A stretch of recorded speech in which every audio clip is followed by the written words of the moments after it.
Boa noite. Estamos iniciando mais um debate do nosso ciclo Os Significados de 1968. O debate de hoje tem por objetivo provocar a reflexão sobre a efervescência político, cultural e comportamental que se instalou após o golpe de 64 no Brasil e foi interrompida pelo AI-5 no final de 68. À luz dos acontecimentos internacionais, estudantes, professores, religiosos e artistas, operários, militantes políticos, se organizaram em resistência contra o recrudescimento da ditadura, o avanço do conservadorismo e a modernização conservadora imposta pelo regime militar. O nosso objetivo é refletir um pouco sobre esse período à luz do que acontecia naquele momento, principalmente sobre o foco da cultura e do comportamento. Trouxemos hoje para debater conosco o Sérgio Manberti. Ele é ator, diretor, produtor cultural, autor, político e atualmente está em cartaz com a peça Um Panorama Visto da Ponte, no Teatro Raul Cortez, aqui em São Paulo. E trouxemos também o professor livre-docente do Departamento de Sociologia do Instituto de Filosofia e Ciências Humanas da Unicamp, professor Marcelo Ridente, autor do livro Em Busca do Povo Brasileiro, de 2002, e também A Ditadura que Mudou o Brasil, 50 anos do golpe de 64, editado em 2014. Gostaria de começar com você, Marcelo. Queria que você colocasse um pouco o panorama histórico naquele período. Vilma, é um prazer estar com você, é um prazer estar aqui debatendo na Fundação Perseu Abramo, também com o Sérgio Manberti, sobre esse 68. Eu me lembro que nos 30 anos de 68 houve um seminário grande da Fundação Perseu Abramo, que foi depois publicado em livro, que eu recomendo também a leitura, porque ele trata de vários aspectos desse momento, que é um momento difícil de analisar. Por quê? Porque 68 é um momento mundial de vários movimentos diferentes às vezes, né? Então, aqui no Brasil, daqui a pouco a gente vai falar mais, nós temos um movimento cultural muito importante, mas também tem as greves operárias de Contagem e de Osasco. Nós tivemos o massacre em outubro na Praça das Três Culturas, na Cidade do México. Nos Estados Unidos tinha de um lado os Panteras Negras, mas de outro também o chamado movimento Paz e Amor, o movimento hippie. Na Europa, o Maio francês, também a Primavera de Praga. Enfim, é um movimento mundial que, ao meu ver, tem a característica de ser um movimento de inconformismo. Quer dizer, o mundo estava sedimentado naquele momento nas bases da Guerra Fria. De um lado, o capitalismo e os países ditos imperialistas do lado americano, e do outro lado, o lado soviético, em que aquele tipo de socialismo parecia já, para muita gente, inclusive de esquerda, como não mais suficiente para dar conta das transformações de que o mundo precisava. Então, 68 vai ser um ano que marca uma certa rebeldia, uma mistura de rebeldia e revolução contra essa ordem cristalizada do chamado, do período da Guerra Fria, em que visões de mundo críticas da ordem estabelecida se espalhavam por toda parte. E uma coisa que é difícil entender hoje, né, uma sensação geral de que profundas transformações eram iminentes. Quer dizer, haveria uma transformação. A América Latina estava ainda na herança da Revolução Cubana de 1959. Os países vários do mundo, a França, por exemplo, ou os Estados Unidos, a ideia de uma juventude que se colocava agindo politicamente, no sentido de mudar o mundo, mudar a vida. E mais interessante, não era só uma mudança política, era uma mudança também no cotidiano, no dia a dia, nas relações pessoais, no comportamento, no mundo da cultura, no mundo do teatro, das artes plásticas, 68 vai estar marcado no Brasil, a gente vai falar daqui a pouco, por aquele embate que havia, digamos, entre as forças transformadoras do pessoal que vinha do chamado nacional popular e, de outro lado, o tropicalismo insurgente. De um lado, o teatro de arena, de outro, o teatro oficina. Aspectos estéticos. Inclusive os aspectos estéticos, evidente, o pessoal do dito tropicalista dizendo que a revolução tinha que ser, antes de tudo, uma revolução na forma, né? Enfim, havia um movimento geral de uma ascensão de uma espécie de ética da revolta e da revolução, que podia ser armada, pacífica, que podia ser guerrilhas, que podia ser um movimento hippie, mas que tinham em comum um certo inconformismo com a ordem estabelecida. Se a gente fosse usar o conceito de um autor italiano, hoje meio esquecido, mas muito importante, que é o Gramsci, né? Ele falaria de experiências de contra-hegemonia. Quer dizer, maneiras de ver o mundo, de atuar no mundo que vão contra aquilo que está estabelecido. Não sei se vai dar tempo da gente conversar, porque, evidentemente, o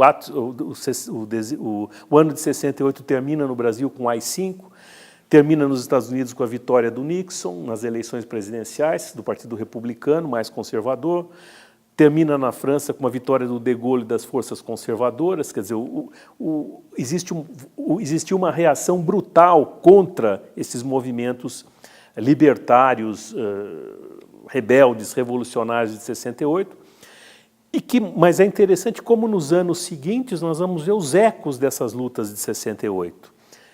Inclusive do ponto de vista da ordem, da construção de uma contra-hegemonia que, de alguma maneira, capta aspectos dessas mudanças, dessas propostas de transformação, justamente para fortalecer o sistema. Quer dizer, na época se falava muito, essas lutas eram contra o sistema, mas o sistema depois se alimentou em grande parte dessas lutas, por exemplo, a própria TV Globo, se a gente pensar os grandes movimentos de 60, dos anos 60,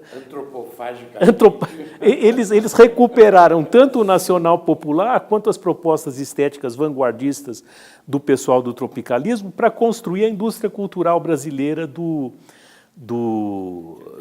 entretenimento que foi a TV Globo. Então, eu acho importante, quando a gente foca no estudo da cultura, dos costumes, não separá-los da questão política. Eu acho que, para entender 68, nós temos que ver as questões políticas, culturais, existenciais, todas em conjunto.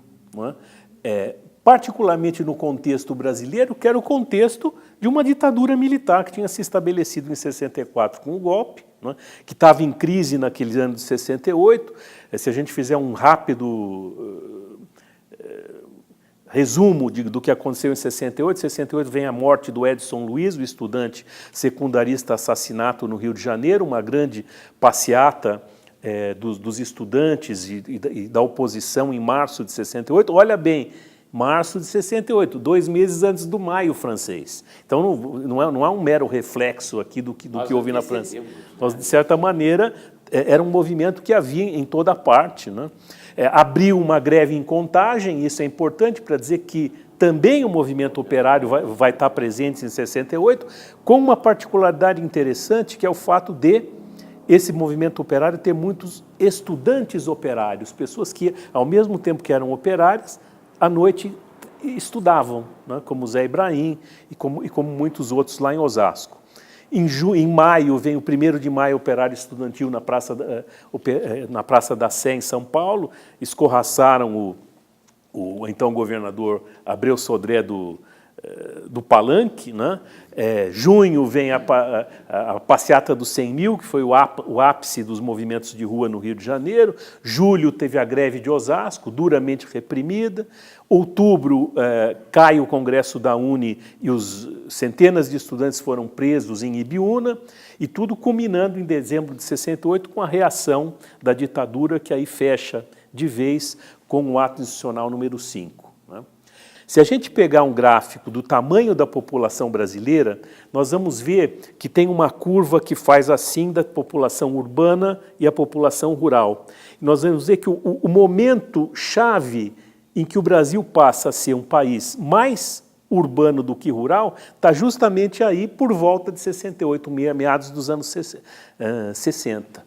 Então, em 1940, nós tínhamos 13 milhões de pessoas vivendo na cidade e 28 milhões de pessoas vivendo no campo. Em 1960, ainda era 39 milhões no campo e 31 milhões nas cidades. Em 70, já são 52 milhões nas cidades e 41 milhões no campo.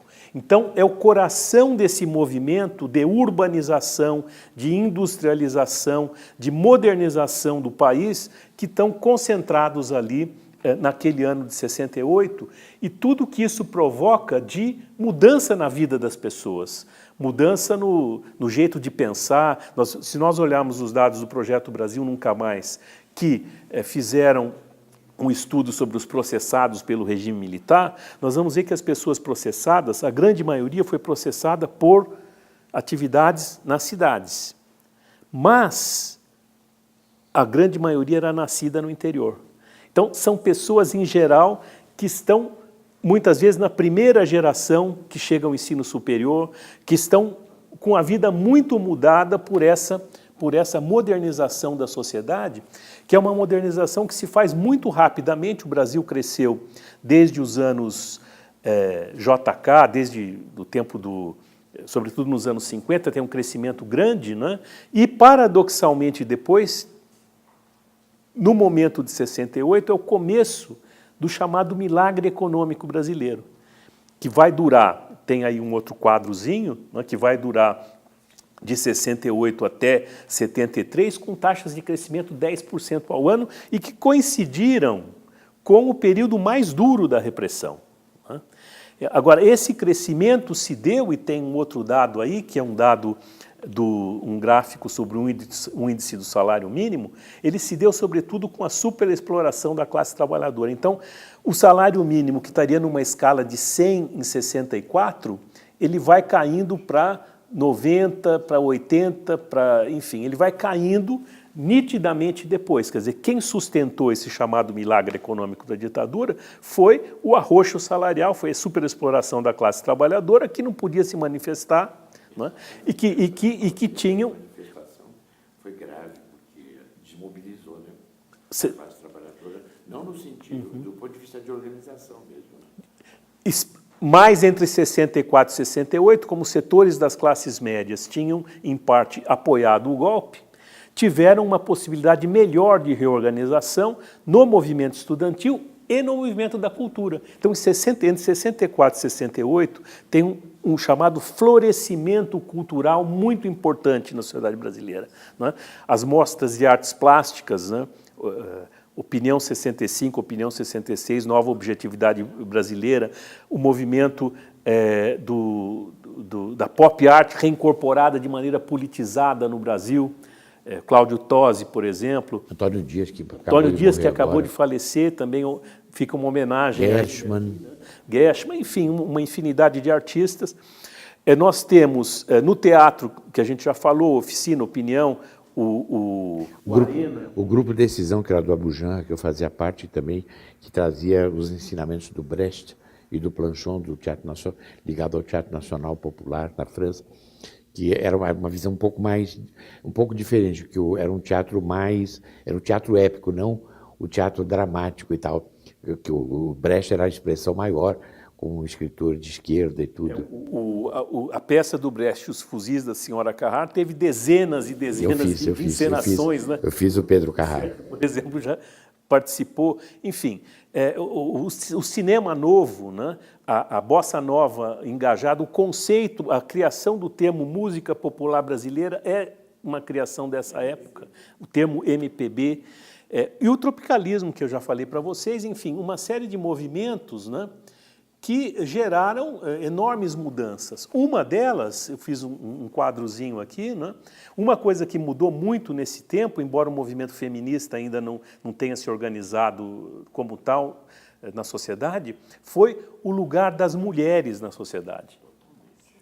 Quer dizer, isso não é só no Brasil. Eu tenho um slide justamente mostrando uma manifestação em Paris, outra manifestação na Cidade do México e outra no Rio de Janeiro, na passeata dos 100 mil. A do Rio de Janeiro são só atrizes, né? E está também na foto o Mário Pedrosa, que é um fundador do PT. Né?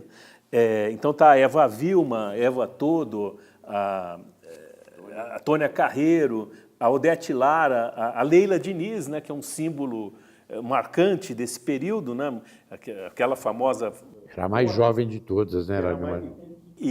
Que ela não era propriamente feminista, mas ela gostava muito de namorar, né, ter uma sexualidade livre, quer dizer, muda muito o lugar da mulher e o lugar da sexualidade na sociedade brasileira nesse momento. Nesse momento, inclusive, ela está grávida da Janaína, ela tira uma foto de biquíni com a barriga de fora. Foi um escândalo na época. Foi considerada uma pessoa imoral por causa disso. Depois virou comum, né? As mulheres gostam de tirar fotos, mas a Leila Diniz foi precursora.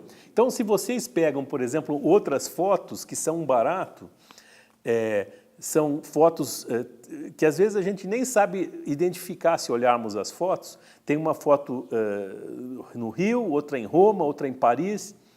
Todas são mulheres de mini saia, né, no meio de policiais homens.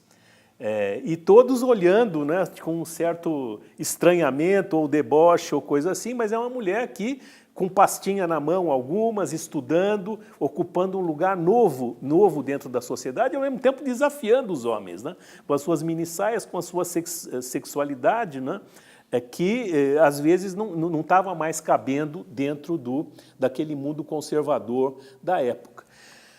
Um dado estatístico demográfico que ajuda a gente a visualizar isso é a taxa de fecundidade da brasileira.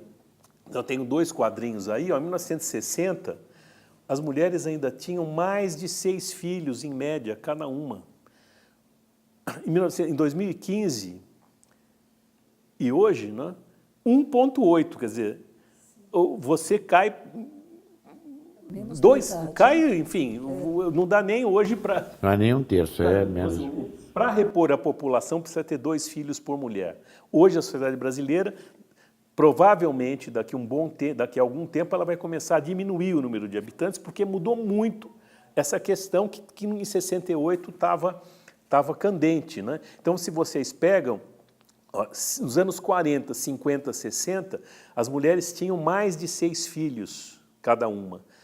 Em 1970 já cai para 5,75 e isso continua caindo. Quer dizer, esses anos 60 são esse momento da inflexão, que inclusive estão marcados por um outro aspecto muito forte em 68, que é o fato dos avanços tecnológicos modernizantes passarem para o cotidiano das pessoas.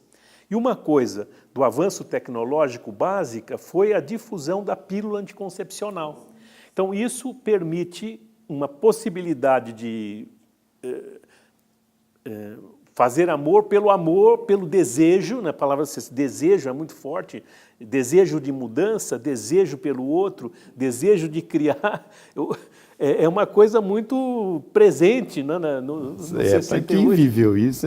Vocês não imaginam a intensidade desse advento. É uma coisa inacreditável. Era um acontecimento assim que mexia profundamente com a vida de cada um.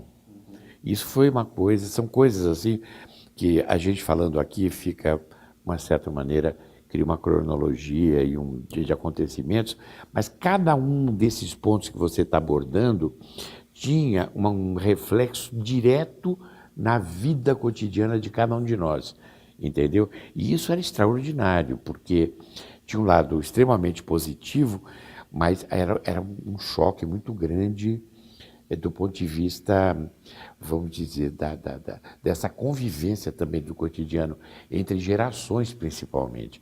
Tinha um choque complicado ali. Então, foi um momento muito especial. Quebrar barreiras, de né? quebrar barreiras. Romper com uma certa moralidade excessivamente conservadora. Outra coisa, a televisão, né? Nesse momento que a televisão, os festivais de MPB, por exemplo, vão fazer sucesso. A Rede Globo foi criada em 65 e as pessoas passam, daqui a pouco, se der, a gente mostra um quadrozinho estatístico de como o número de pessoas assistindo TV mudou, que também muda muito o cotidiano das pessoas, né? Se nós pegarmos as pessoas que saíam à noite para ver teatro, por exemplo, começam a ficar em casa para assistir TV. A televisão era ao vivo. E aí, nessa época, surge o videotape. Um pouquinho depois, na verdade, mas surge o videotape que muda totalmente a realidade da televisão. Porque aí tudo passa a ser gravado. E vocês não imaginam o que é essa transformação. Porque as redes surgem a partir disso. E aí o Golbery, muito espertamente, ele promove isso um pouco mais tarde, mas em 72, mas promove isso. Inclusive a tecnologia depois permite transmissão simultânea em rede nacional, que até então não havia. Na verdade, nós estamos falando de 68, mas eu gosto de falar de uma época 68. Quer dizer, não é só o ano. É o antes e o depois, né? É um antes e um depois. E os reflexos.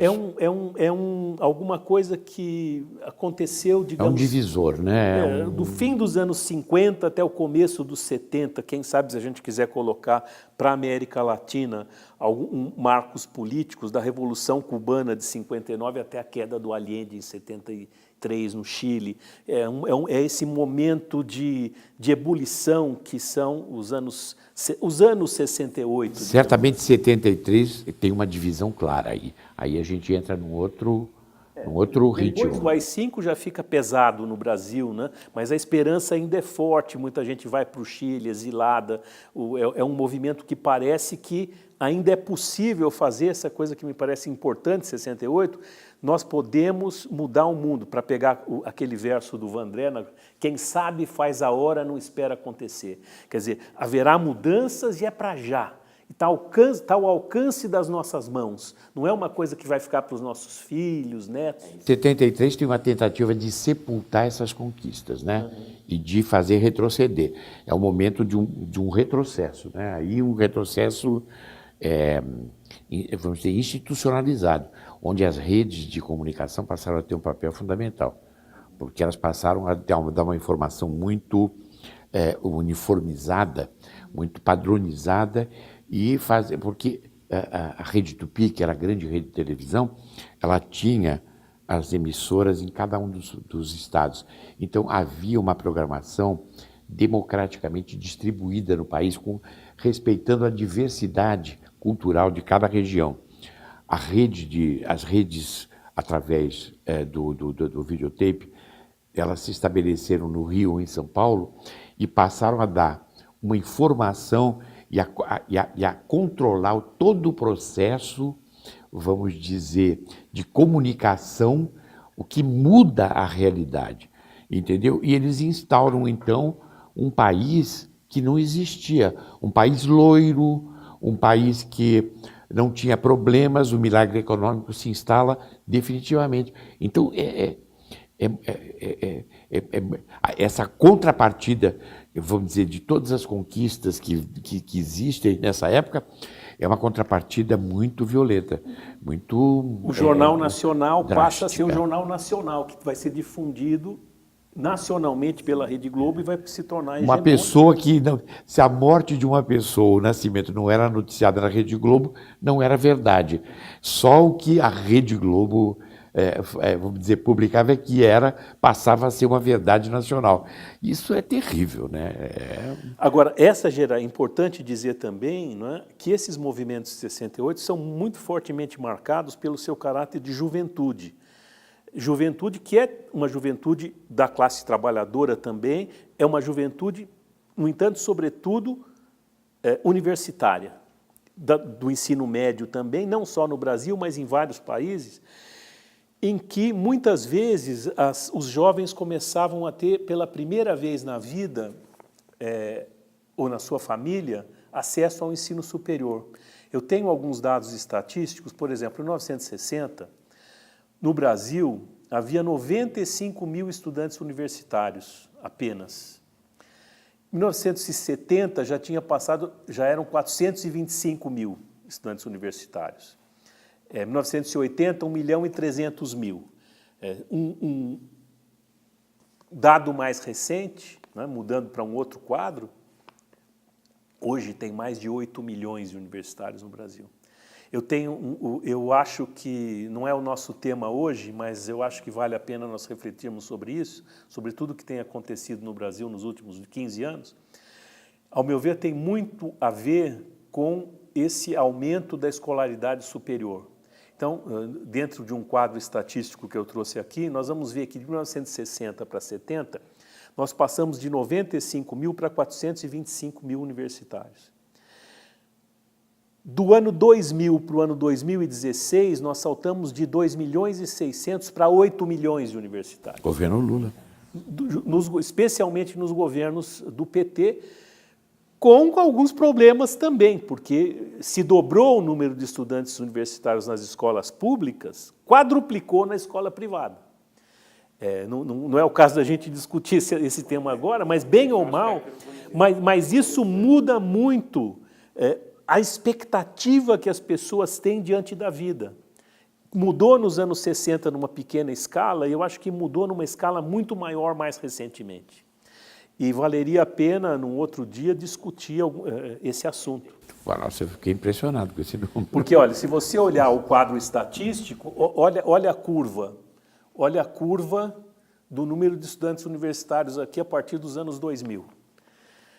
Eu acho que isso está no cerne, não de tudo o que está acontecendo na política no Brasil, mas da política das ruas.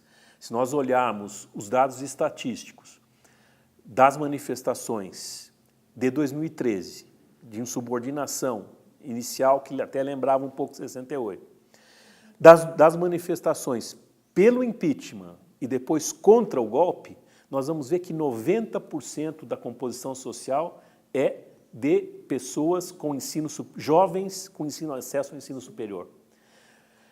Ao meu ver, é isso que, em parte, está mobilizando politicamente nas ruas as pessoas, assim como foi nos anos 60.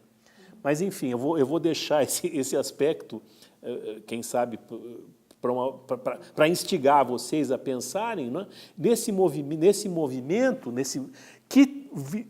que teve um enorme florescimento cultural e artístico, né, que colocava de um lado, na música, no cinema, no teatro, na literatura, nas artes plásticas, o pessoal do chamado nacional popular, quer dizer, construir um povo brasileiro, uma nação brasileira, e fazendo da arte um instrumento da construção desse povo e dessa nação, né, que em parte tinha uma vinculação forte com as ideias que o Partido Comunista tinha na época sobre isso. Certamente. Toda a minha geração, a parte de vanguarda, era filiada ao Partido Comunista. Eu fui filiado ao Partido Comunista com toda a elite, vamos dizer, jovem do movimento teatral, por exemplo, de Vianinha, Guarnieri, todos filiados ao Partido Comunista, que era o partido de vanguarda, embora a gente tivesse divergências profundas ali, e a gente tinha, como todo artista libertário, a gente fazia essa contradição, o contraditório estava muito presente na nossa ação política, entendeu? E dali nasceu muito, eu também já escrevi, vou fazer propaganda, eu tenho um livro chamado Brasilidade Revolucionária, outro chamado Em Busca do Povo Brasileiro, Artistas da Revolução, que eu falo um pouco desse assunto. Mas o que me parece interessante é que, e às vezes, né, não tem, eu acho que o pessoal que não viveu a época, no meu caso, a gente não tem que entrar muito no fla-flu, porque na época era muito forte, né? Ou você é o Chico, ou você é o Caetano, ou você está do lado do Teatro de Arena ou do Teatro Oficina. Depois se entenderam. Aliás, o Teatro Oficina nasceu praticamente dentro dos seminários de dramaturgia do Teatro de Arena. Nasceu não, já tinha nascido na Faculdade de Direito, mas em grande parte aprendeu. Acho que dizer que o tropicalismo, aí tem a presença dos Beatles, que era uma presença muito forte, também do ponto de vista comportamental, mas do ponto de vista estético também, porque eles introduzem a guitarra. Então, a guitarra era um elemento que foi considerado um elemento colonizador, era uma intervenção do sistema, do establishment americano, entendeu? E quando Caetano e Gil colocam a guitarra, nos festivais lá com o Caminhando contra o Vento e o Domingo no Parque, foi uma verdadeira guerra. Então, alguns artistas da MPB começaram a fazer um movimento e para execrar justamente o uso da guitarra. Teve até uma passeata contra a guitarra. Teve uma passeata contra a guitarra. Mas depois, claro, evidentemente, que foi incorporado. Mas eram absolutamente apaixonados esses movimentos. Tinha uma repercussão direta na sociedade, não era uma coisa que era uma discussão de ideias como a que a gente está discutindo, fazendo uma reflexão. Era, vamos dizer, atingia profundamente o nosso cotidiano, a nossa Eu costumo dizer mobilização. que havia uma disputa para ver quem era quem era revolucionário de verdade, se era o movimento X, se era o Oficina ou se era o Arena, por exemplo. Exatamente. Não, aí eu tinha uma coisa engraçada, porque tanto a Oficina como a Arena, esteticamente, do ponto de vista de construção dos personagens, já era uma contraposição ao TBC. Que o TBC foi o berço do teatro moderno brasileiro, e tanto que estamos aí lutando pela permanência do TBC e tal. Mas o TBC foi execrado como ser um teatro de elite na época, entendeu? E o teatro de Arena vem com toda a estética, vamos dizer, popular, que de uma certa maneira estava absolutamente no mesmo compasso da Uni, né? Que era porque o Guarnieri e o Vianinha também vinham do movimento estudantil. Aí o Oficina também já era um pouco o movimento universitário, o Renato vinha da Faculdade de Direito, o Renato Borg, o Zé Celso, se não me engano, estava também da Faculdade de Direito, o Amir Haddad, que era o outro fundador, era da Faculdade de Direito, e o Oficina, ele, de uma certa maneira, ele também se filiava a uma nova forma de interpretação, que era a proposta do Stanislavski, só que, em vez no caso do Arena era o Boal, no caso da Oficina era o Kuznets. Então, eles se inspiravam na dramaturgia americana, Clifford Odets, A Vida Impressa em Dólar, e outra, Tennessee Williams, entendeu? Era um pouco diferente. E o Abu Janra, com o Grupo Decisão, com o qual eu fiz parte da fundação, ele vinha com teatro épico e, de uma certa maneira, faz uma premonição do que aconteceria em 64. Porque nós montamos, primeiro, o Fuentealverruna, do Lope de Vega, que era sobre o arbítrio de um comendador que tortura uma cidade e essa cidade eles não delatam. E eles falavam, quem foi que fez isso? E a cidade falava assim, Fuentealverruna, senhor. Então, foi muito criticado no momento em que nós estamos às margens, vamos dizer, às vésperas de uma revolução de esquerda, o Partido Comunista, o Jango, e você vem trazer justamente uma coisa que mostra uma derrota e que a gente está diante de um arbítrio onde tem tortura e tudo. Não, não é isso. Então, teve uma polêmica muito grande. Aí, a segunda peça que nós montamos foi a construção do nazismo, Terror e Miséria do Terceiro Reich no Brecht. Entendeu? Porque também foi muito criticado, vamos dizer, pela esquerda, porque achava que era uma visão pessimista. E em 64 acontece em seguida o golpe, né? E aí nós montamos o Pinter, que era justamente já a questão da incomunicabilidade dentro do mundo contemporâneo, a partir de todas essas confluências, de todos esses conflitos. Então, é um período muito rico do ponto de vista cultural, do ponto de vista político, para a gente entender melhor o momento que nós estamos vivendo hoje, entendeu? Porque, de uma certa maneira, ciclicamente, de uma certa maneira, a gente está revivendo um processo hoje, né? Quando a gente fala dos problemas que nós estamos vivendo. Só que com alguns aspectos dramáticos, né? De uma radicalização, tipo o do candidato aí, vamos dizer que eu prefiro não mencionar o nome,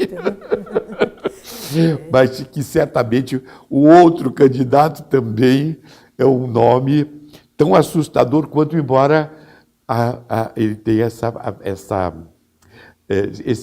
essa feição muito amena, né?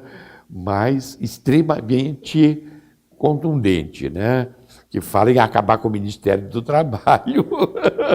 Então, só para encerrar a minha parte, daí já passo para o Sérgio. Então, havia uma coisa forte de abolir quase a separação entre a vida e a arte. Quer dizer, eu quero falar sobre isso. A experimentação na arte pode ser aplicada à vida. Então tem os parangolés, tem uma foto do Caetano Veloso vestindo aquela roupa criada pelo Hélio Oiticica, por exemplo, que fez em 67 a instalação Tropicália no Nova Objetividade Brasileira, também com coisas penetráveis, como você entra na obra, sempre com um sentido coletivo muito forte. Não é um indivíduo, cada um por si. Não, uma ideia de construção coletiva. O corpo passa a ser parte mesmo integral da linguagem. Aí, nesse sentido, tem uma interpenetração do teatro, a dança, teatro começa justamente aí, tudo o circo, todas essas as expressões culturais começam a conviver e a fazer uma troca muito rica, entendeu? Mas aí, nesse caso que você está falando, de vida e obra, que já era uma proposta, de uma certa maneira, que estava muito presente no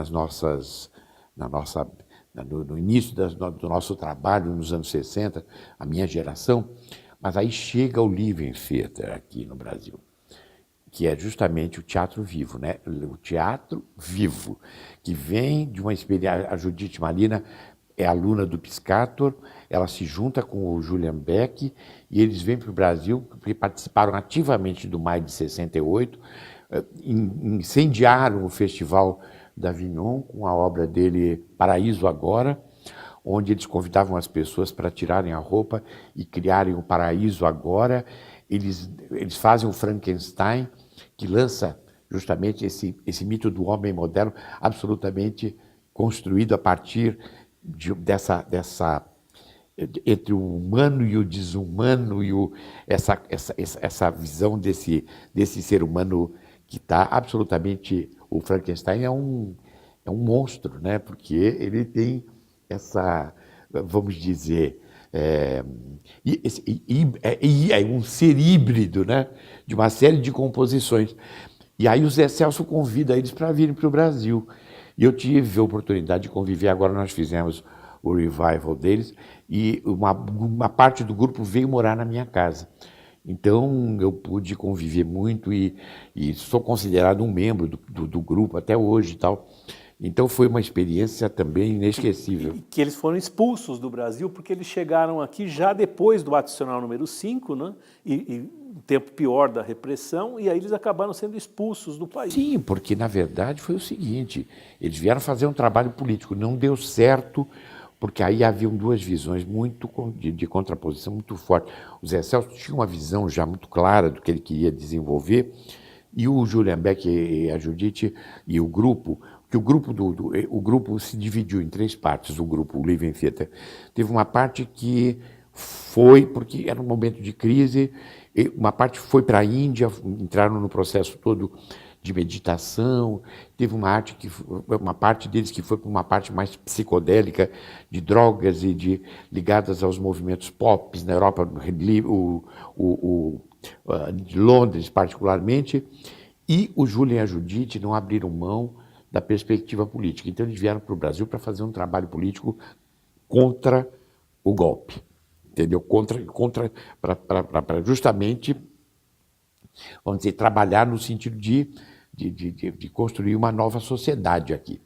E eles foram presos, acusados, porque eles consumiam drogas, evidentemente, mas acusados de serem drogados. Mas, na verdade, eles estavam em Ouro Preto, eles estabeleceram onde tinha aquele grande festival de teatro, de cultura, né? E a polícia plantou uma quantidade de droga como se eles fossem traficantes. Porque eles fizeram um trabalho junto à comunidade de Saramenha, que era um trabalho onde eles discutiam o papel da mãe, entendeu? A partir dos sonhos das crianças. E tinha um momento em que as crianças derrubavam a mãe. Aí o vigário de Saramenha denuncia o grupo como, ali drogados, pessoas que estavam destruindo os valores da família, entendeu? Então, eles Isso é são... importante porque na época também, época do Timothy Leary, por exemplo, muito se apostava de que a droga podia ser uma experiência existencial importante, de transformação das pessoas, de mudança existencial. Eu participei disso intensamente, eu tomei muitos ácidos e tive uma experiência muito intensa nesse sentido. E também eu dirigi um espetáculo, que era justamente um espetáculo que foi escrito pelo irmão da Clarice Herzog, e que o Vlado, de uma certa maneira, ele anteviu a morte dele porque ele falava de um parente da Clarice que foi morto no Estado Novo e que trazia o cadáver do menino no dia do aniversário da mãe, entendeu? Alguns meses antes dele ser preso e ser morto. Então ele assistiu esse espetáculo. Depois eu dirigi o espetáculo produzido pela Regina Duarte. Eu dirigi o espetáculo, chamava-se Concerto Número 1. E eu fundi as duas imagens, tanto a do revolucionário com a da contracultura, entendeu? No mesmo, desse menino que morre. E aí, quando eu fiz como moldura sonora do espetáculo, era a Tropicália. Então, houve uma polêmica muito forte, principalmente da esquerda mais tradicional, dizendo que eu estava, de uma certa maneira, conspurcando a memória dos revolucionários, chamando eles de maconheiros. E é uma época de muita disputa, de muita... Mas a televisão entra forte, se vocês quiserem ver. Por exemplo, em 1960 havia 760 mil televisores no Brasil. Em 1970, quase 5 milhões. Aí em 1980 já eram quase 20 milhões. Então vejam o filme lá, Bye Bye Brasil, do Cacá Diegues, que é aquela coisa da trupe que está viajando pelo interior, de repente ela entra nas cidades e ninguém mais quer ver os espetáculos, porque todos estão com as suas antenas de televisão. Quer dizer, o Brasil já estava se tornando outro, e um Brasil que, 68, acaba com o Ato Nacional número 5, fecha o Congresso, Assembleia Legislativa, caça mandatos, suspende direitos políticos por 10 anos, permite demissão, aposentadoria de funcionários públicos, juízes, possibilidade do presidente decretar o estado de sítio, suspender o habeas corpus, julgar crimes políticos em tribunais militares, enfim, uma legislação draconiana, inclusive, né, em seguida vem uma lei terrível de censura. Aí quem sabe também o Sérgio Manberg possa contar alguma coisa sobre a censura. Eu não quero mais tomar demais o tempo, acho que já posso passar para ele,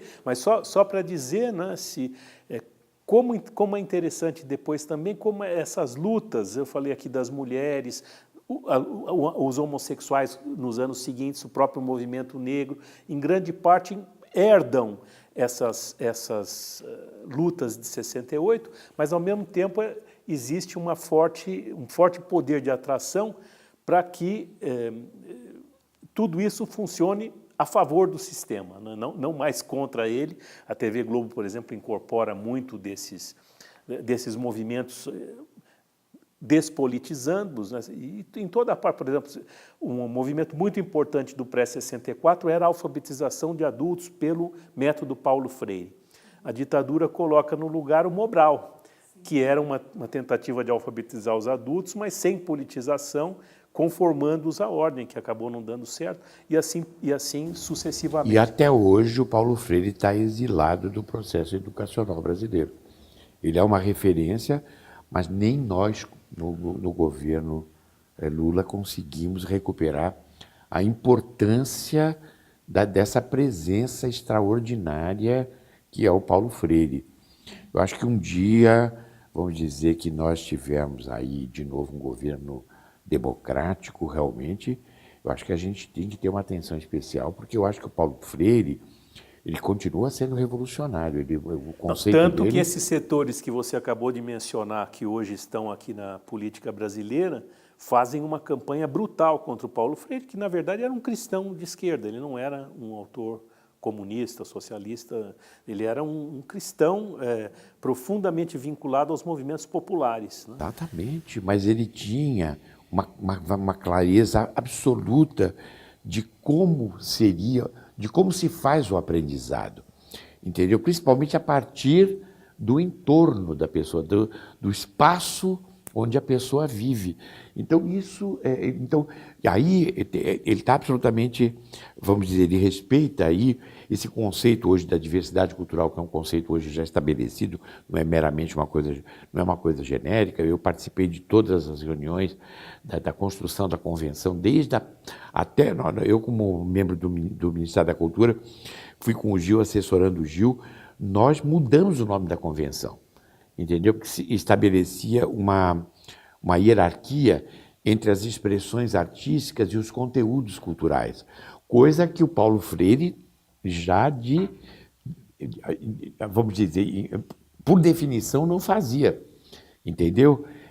O Paulo Freire ele via esse contexto cultural como um contexto muito mais amplo do que a visão, vamos dizer, das expressões artísticas e acadêmicas, entendeu?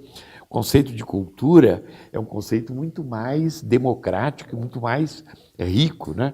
E que está presente, mas que a Convenção da Diversidade, de uma certa maneira, ela abraça. Eu considero a Convenção da Diversidade Cultural um dos documentos mais importantes. É um documento que não é ventilado, mas é um dos documentos mais importantes porque ele refunda, inclusive, a ONU, entendeu? Porque ele nasce na Unesco, a partir de uma grande discussão cultural que se estabeleceu no mundo, mas ele parte justamente dessa visão de que só através do processo cultural a gente pode construir uma sociedade democrática. Inclusive, o conceito de desenvolvimento deve passar por vamos dizer, pelo filtro da cultura, entendeu? Então, muitas vezes a gente vê essa ênfase na questão da educação, mas é sempre a educação formal, não é a educação do Paulo Freire, é a educação formal, ou seja, a educação um pouco como, de uma certa maneira, até coincide com o Golbery, porque ele via a educação como formação de mão de obra, né? Ou seja, absolutamente uma adequação do indivíduo, do cidadão, vamos dizer, a serviço de forças de produção e tal, e nunca a partir da cidadania cultural, entendeu? Que eu acho que é o conceito básico também do Paulo Freire. E, de uma certa maneira, eu acho que são os conceitos fundadores do Partido dos Trabalhadores, entendeu? Tanto que eu absolutamente não vejo nenhuma... Quando a gente fala de diversidade cultural e a gente fala dessa extraordinária visão do Lula com relação à cidadania cultural, quando ele faz as caravanas da cidadania, em que ele fala: os candidatos passam por cima do Brasil de avião, mas eles não penetram vamos dizer, a realidade brasileira da maneira profunda que deve penetrar. Então, eu faço parte de uma geração que foi formada na escola pública. Eu estudei primeiro numa escola primária, mas que era uma escola diferenciada, particular, e aí fui aluno do Colégio Canadá, onde o Aloysio Mercadante também estudou, que passou a ser Instituto de Educação depois, mas era uma das escolas mais importantes do Brasil, onde nós tínhamos um processo de, vamos dizer, de ensino, de formação muito exigente, mas nós tínhamos latim, nós tínhamos história, mas professores exponenciais, entendeu? Curso de filosofia. Fiz um curso de filosofia que foi absolutamente organizador do meu processo de, vamos dizer, para conseguir eu concatenar tudo aquilo que eu tinha aprendido, que muitas vezes eu falava, isso está meio solto aqui, isso meio solto ali. O curso de filosofia dele no terceiro colegial me ajudou a entender. E, ao mesmo tempo, já uma mobilização muito grande da minha geração no sentido das transformações. Eu sou da geração que... meu pai era revolucionário de 32, então era antigetulista. Eu era a favor do Getúlio na época já do Petróleo é Nosso, porque a minha geração já no colégio, já... Então meu pai falava, mas não pode, o Getúlio era ditador. Eu falei, eu entendo, pai, mas nesse momento ele não é, entendeu? E isso já, eu criança. Então, a minha mãe era educadora da Escola Nova de Educação do Anísio. Minha mãe era professora de escola de periferia. A minha mãe foi professora da escola do Lula, onde o Lula estudou. Saiu um pouquinho antes dele, entendeu? Então, e Santos era uma cidade muito politizada. Na minha rua moravam os líderes do movimento sindical dos portos ali, que era uma coisa muito intensa, entendeu? Eu tinha a Pagu, era minha vizinha. Eu, com 14 anos, andava de braço dado com a Pagu. Então, são oportunidades e privilégios que a gente tem de formação e que também nos ensinam. O presidente do Clube de Cinema de Santos, o diretor, ele era do Partido Comunista Francês. Então, eu participava, ia ver os filmes do Eisenstein com 11, 12 anos.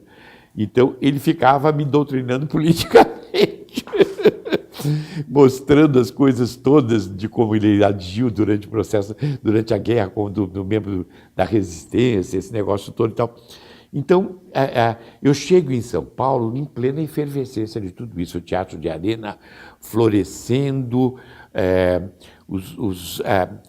aí, nessa época, eu conheço o pessoal da Faculdade de Direito, conheço o Renato, conheço o Zé Celso, conheço o pessoal da Faculdade de Filosofia, passo a frequentar a Faculdade de Filosofia para assistir às aulas do professor Fernando Henrique, entendeu?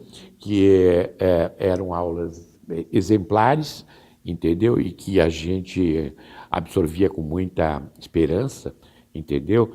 A Maria Antônia era um grande centro formador, vamos dizer, não só do ponto de vista de revolucionário mesmo, mas também da qualidade da informação que a gente recebia ali, das trocas que se estabeleciam ali, entendeu?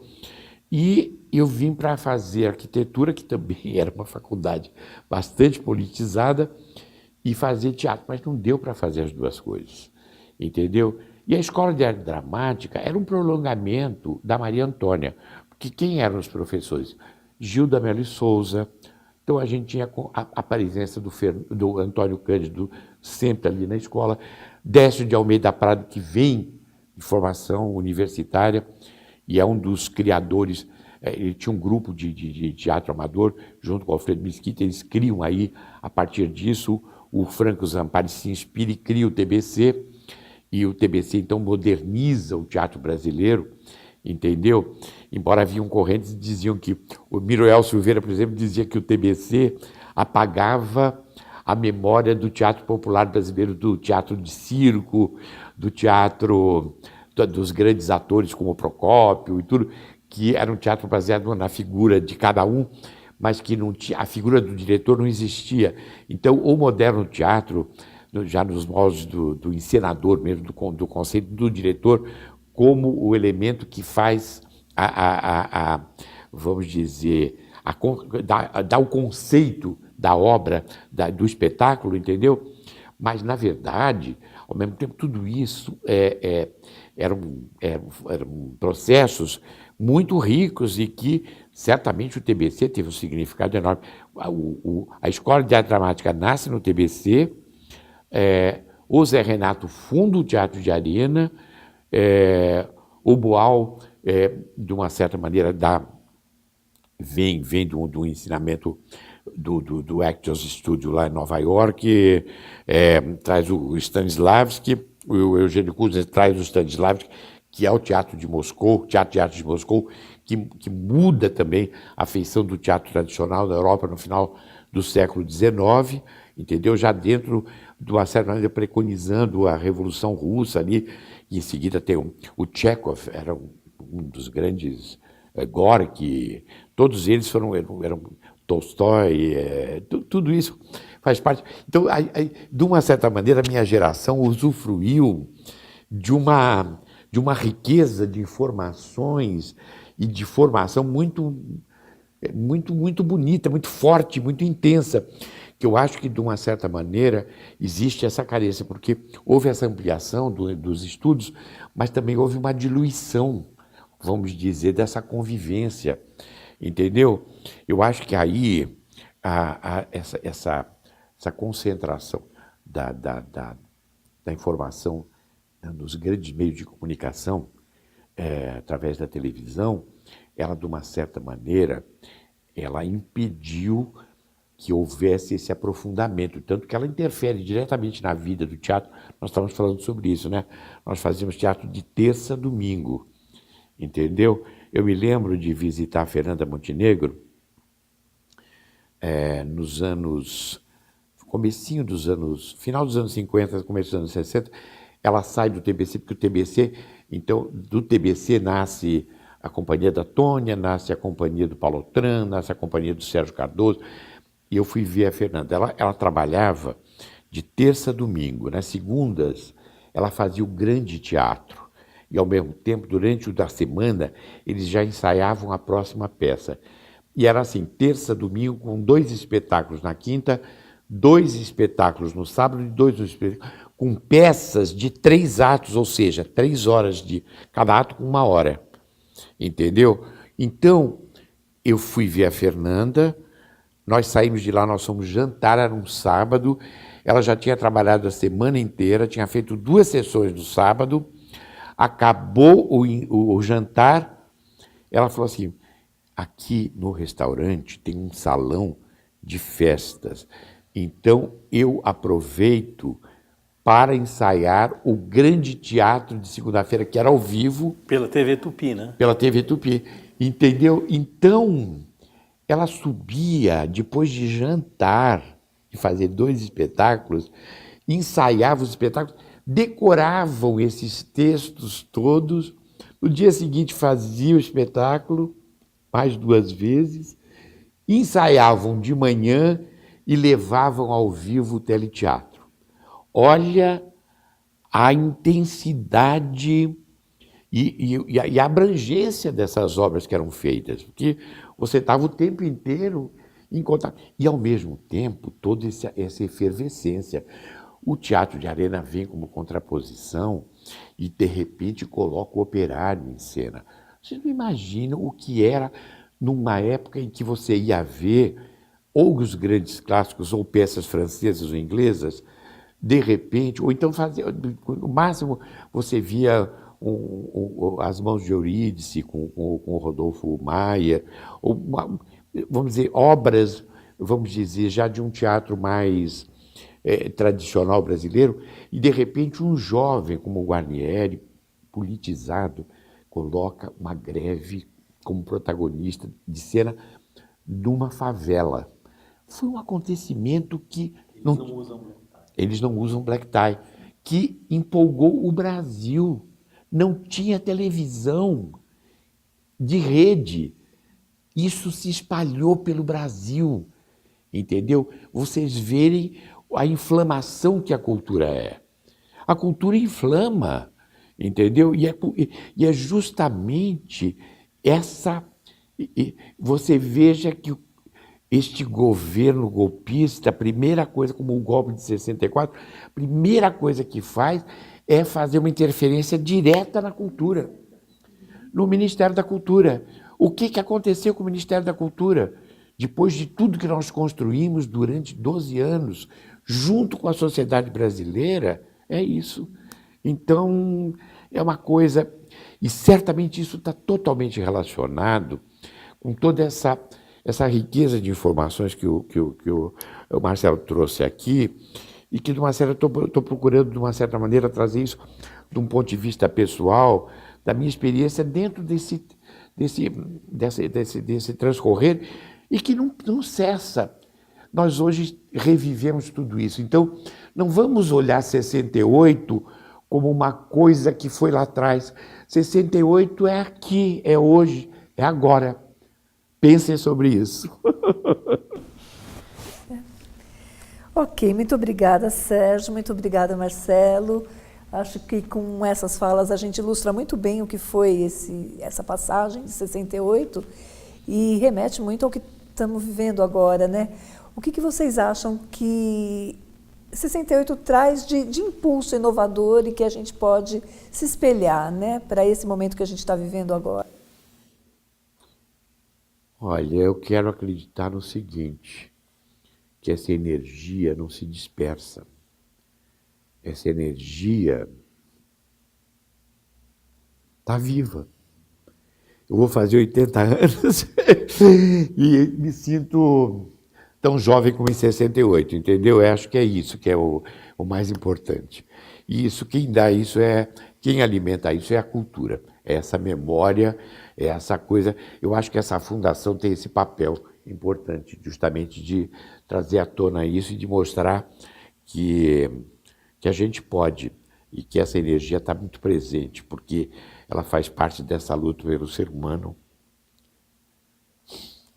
de construir um mundo melhor. Eu acho que não vou acrescentar muito mais, só dizer que é utopia, né, de que é possível mudar o mundo. Né? Não temos que ficar sempre aceitando tudo como se a exploração, a mercantilização da vida fosse algo inevitável, né? Mas de que é possível construir um novo mundo em que as pessoas possam realizar plenamente a sua humanidade, a sua capacidade de interação, de convivência, de criação, de que a cultura é a maior expressão. Eu acho que você falou uma coisa importante, a utopia. Eu acho que esse partido foi fundado a partir da utopia. E a gente acreditar que a gente pode mudar. É isso. Ok, muito obrigada. A gente fecha com isso a nossa terceira mesa do debate Os Significados de 68. Na próxima semana, a mesa será sobre a resistência política e estudantil. Muito obrigada e uma boa noite. Boa noite, prazer.